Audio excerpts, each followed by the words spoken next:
పిల్లలముగా మనం మారాలి. ఏంటా భావజాలం? నీతి కలిగి జీవించాలి. ఈ భావజాలం ఎక్కడి నుంచి వచ్చినా తీసుకుంటాం. తెల్లోడు తయారు చేస్తే సెల్ ఫోన్ కావాలి, తెల్లోడు తయారు చేస్తే టీవీ కావాలి, తెల్లోడు తయారు చేస్తే మ్యాగ్నఫోన్ కావాలి, తెల్లోడు తయారు చేస్తే ప్యాంటు సొక్కా వేసుకోవాలి.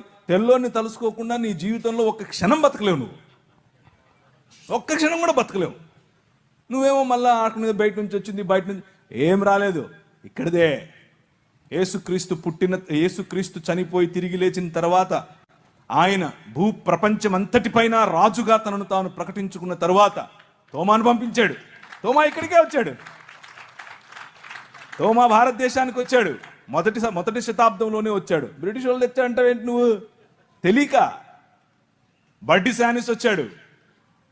ఆ తరువాత మెల్లిమెల్లిగా క్రీస్తు శకం 500 నుంచి మొదలైంది పరంపర.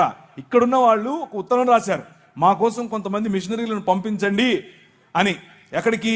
ఈజిప్టులో ఉన్నటువంటి చర్చికి రాశారు, అంతియోకికి రాశారు.